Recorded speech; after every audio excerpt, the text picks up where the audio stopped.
Nandalala tere pyare nam lahe. Gopala tere pyare nam lahe. Nandalala tere pyare nam lahe. Vajorare Govinda. Gopala tere pyare nam lahe.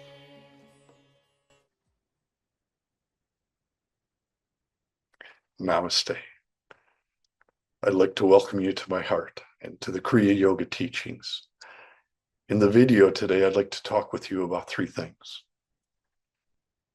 Ishwara, which is a concept.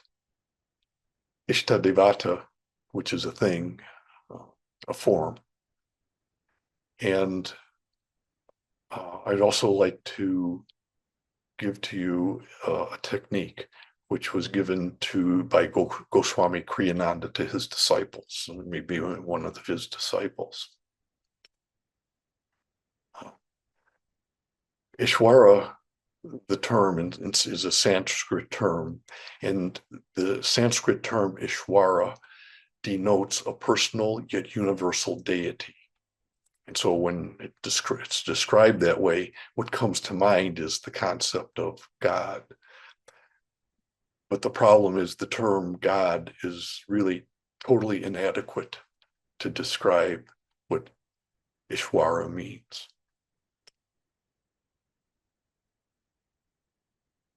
But in the English language, it's the only word that we have, it's the closest word we have to describe the concept of Ishwara. Ishwara is without karma. It has nothing, no karma attached to it. It has no form. It's extrasensory. We can't use our senses to perceive it or to become aware of it. It's a metaphysical idea, construct, makeup, and whatever, however you want to say it that way. And it's kind of intangible. And so because of this, it's very obtuse. And when you start to talk about Ishwara, if you start to describe it in any way, shape, or form, what you do is you take it from the realm of the metaphysical that it's in, you bring it into this realm, and when you do that, it's no longer Ishwara. That's the problem. So as soon as you start talking about it, it becomes something other than Ishwara. That makes it very difficult to talk about. Now, if I were to talk about it, Ishwara is omnipotent, which means it's all powerful. Yet, in this realm, it's powerless. Ishwara is omniscient, which means it's all knowing. And yet, in this realm, it's unknown. Ishwara is omnipresent. It's everywhere at all times. And yet, Ishwara is timeless. I like that because it's nice and mystical. Filled with all sorts of contradictory statements. And so you say, well, it must be true then. If someone were to say to me, if someone were to ask me, well, okay, having said all of that, well, then you say it's not God, can you give me an English word that might approach it? And the only thing that I can think of or that comes to mind is that I would say is Ishwara is the God of God, or the God of the gods. You take all the gods and you step back above, a level above whatever the gods are, whatever that realm is. That's the realm of Ishwara, or at least you start to approach it. Again, when you start describing it, it no longer becomes Ishwara, and so it gets difficult to deal with.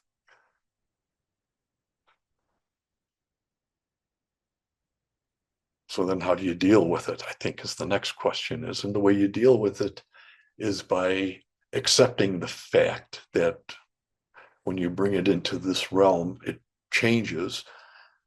And the way you bring it into this realm is by using this idea of Ishtadevata. Now, Ishtadevata is Ishwara with form. Now you put a form to it. And Ishtadevata is the translation, translating the word, Sanskrit word Ishtadevata in English would be your chosen form of deity. So you think about what is your form of God, and whatever that form is, that's your Ishtadevata.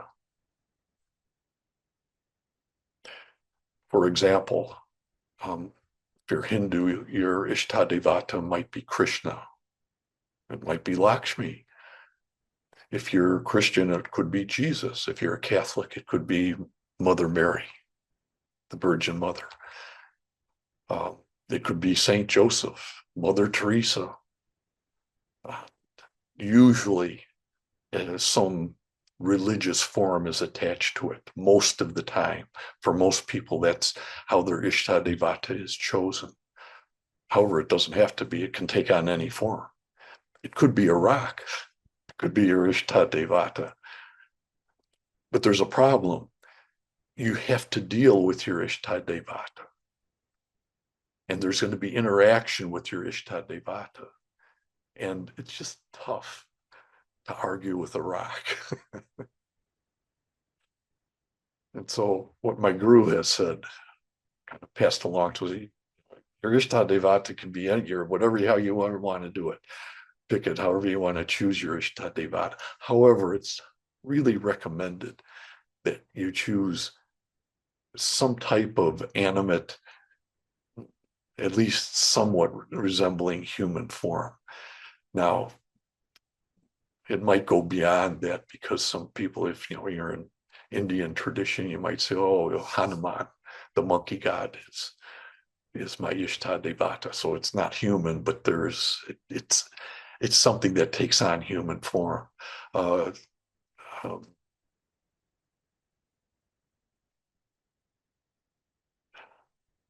There's other forms that the Ishta can take, but for most people, it's a human form that the Ishta it takes on. And what I'm going to ask you to do in the coming month is to, if you're new to this, most of the people that are listening to this probably know what the idea of Ishtadevata is. They probably have an Ishtadevata, but there may be some people that are new to this idea, this concept. And if that's the case, then what I would ask you to do, or recommend that you do, is over the next month, work on the idea, think about the idea, and pick for yourself an Ishtadevata. In other words, this is going to be a divine presence in your life that's going to be there from now until as long as you want, the rest of your life. But it's going to be a divine form that you're going to interact with, you're going to talk to. Maybe you'll get angry and you'll talk to your Ishtadevata about, why you're so angry. Maybe you'll be happy. You can talk about why you're so happy. Maybe your Ishta will get mad at you. It's an interaction. It's almost a personal interaction, but very important. Very important. Very, very, very important at all times, no matter how you talk to the Ishta, whatever the Ishtadevata you say to it, whatever it says to you, you're talking to God. Excuse me, I didn't say that right. You're talking to the God of God. If there's one thing that I would like to communicate to you in this talk today, it is that as you move along and work with this idea, concept, and you choose your Ishtadevata, remember, those of you that have an Ishtadevata, those one that you're going to pick as an Ishtadevata, what you're working with is the God of God. and it's real. It's not imaginary. You're talking to something of a supreme divine nature. And that's as much as I can say in the time that I have. With that, I said, over the next month, think about it and pick your Ishtadevata. Do that. And then once you've picked your Ishtadevata, on the next new moon, you start working with your Ishtadevata. In your home, find a comfortable place where you can meditate, a private place where you can meditate. And now, whenever you want, in that meditative, comfortable place, you can work with your Ishtadevata in however you want. And as time goes on, I'll talk more about it, or we can talk more about it. But that's as far as I can go today. And with that, like I said, I'd like to give you a visualization that was given by my guru to his disciples.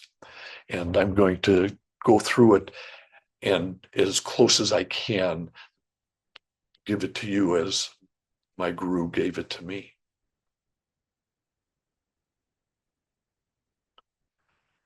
It is wise for you, at least at each new moon, to visualize your Ishtadevata and see your Ishta as a radiating light, or imagine a radiating light emitting either from its heart, the heart chakra of your Ishtadevata, or from the Ajna chakra. And it's radiating light in all directions, filling all space with light, with truth, with goodness, and with divinity. And again, I'm speaking as my guru spoke to his disciples. I am thinking that it might be wise for you, while this light is radiating out, to gather some of the light in your hands and to wash the feet of your Ishtadevata. I am thinking you should gather more of this light into your hands and pour the light upon the head of your Ishtadevata, washing it, as it were, the murti. Murti means the form, the yantra. And as you wash the feet and the outer form of the Ishta, realize that you are, in truth, purifying your mind, and thus your body. As you go deeper into your meditation, holding that feeling of light, bliss, purification, sweep away, wash away all traces and all taints of negativity existing within your mind, within you, and that which may be surrounding you. Then I am thinking, having purified your mind and being and the area around you, and having washed the feet and poured the astral light upon the Ishta, that you pranam, bow your head slightly, and move your body slightly forward toward the ground, and at the same time mentally ask how you might serve your Ishta, how you might serve all life forms. Again, going deeper into your meditation, ask for a blessing. At this time, allow the pranam hands to form a small bowl, a small cup, to fill that wish, that blessing that pours down onto the chalice formed by your hands. And then gently lift your hands and pour that light, that blessing, over your head, descending down over the spine and through the chakras, through the body and cells of your being, and obviously all the petals of your mind. Now bring the pranam hands together again and touch the edge of your thumbs to the top of your head, and ask that the blessing manifest at the 1,000-petal lotus, and feel as the 1,000-petal lotus stirs. Next, touch the tips of your fingers to the Ajna chakra area, and ask yet a third time that your wish to serve all life forms be given awakening the wisdom eye of your being. Next, move the edge of your thumbs to your throat area and vow that this which you ask, this blessing, as it pours through you, that you pour it out in mental deeds, mental thoughts, mental yantras, mantras, to fulfill your goal and your vow to all sentient life forms. Finally, move the palms to your heart chakra area so as to awaken within you compassionate wisdom, not compassion, but compassionate wisdom. While all of this is being done, your mind is mentally thinking, quote, I prostrate myself before all saints and saviors. I prostrate myself before all gurus and teachers, and to you, my Ishta. The final step, I am thinking, is an internal offering to your Ishta. The internal offering is the practice of stillness of mind, peacefulness of mind, and contentment of mind, not confusion of mind, this being called Kriya meditation. Now, this is a visualization. I went through the physical motions. If you want to, you can do that. But you can just sit there and visualize this happening if you want to do it that way. So that choice is yours. And then you would end with a short prayer. O Great Spirit, saints and saviors of all religions, Holy Kriya lineage, Sri Krishna and Babaji, Yogananda ji, Shali ji, Lahiri Mahashaya ji, Sri Urkateshwar ji, all ye powers that be, come forth now at this moment and bless our bodies, heal our bodies. Come forth at this moment with your radiating light and heal our minds and our memory tracks. Pour forth viunctious waves of bliss, infinite wisdom, infinite abundance, that we might be a full and complete and of perfect service to you, O Ishta, to you, O Lord and lineage, to you, O God and Guru, that I might serve all sentient life forms. O Lord, O ye powers that be, O Great Spirit, O saints and saviors of all religions, O ye powers that be, come forth now into this temple and into this inner temple, and heal and soften the second house of our being, of my being. Come now, enter into this temple and into this inner temple and heal and soften the karma of the fifth house. Come, O Lord, O lineage, God and Guru, all ye powers that be, come forth into this temple and into this inner temple and heal the eighth house and the karma there within. O Lord, lineage, God, Guru, Ishta, come forth now into this temple, into this inner temple, and heal and soften the karma of the 11th house.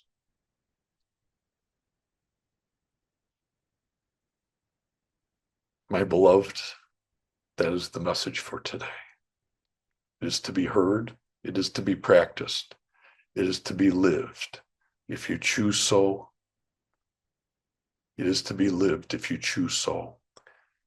And if you choose not to, this is okay. If you choose not to, this is okay. And I say a third time, if you choose not to, this is okay. Simply find a way of balancing and softening the karma that lies within you. Om Tat Sat Om, Hum Brahmasmi. Hey Ram Jai Ram, Jai Jai Ram. Hey Ram Jai Ram, Jai Jai Ram. Hey Ram Jai Ram, Jai Jai Ram.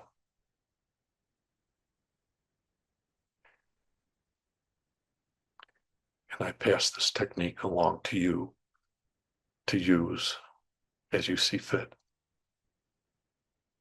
from my Guru. And again, it's suggested, recommend that you do this at each new moon from now until your enlightenment. And may that come surely, swiftly, and most harmoniously. Namaste.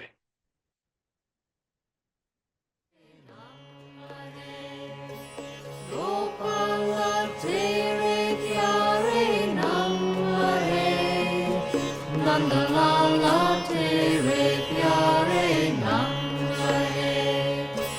Gopala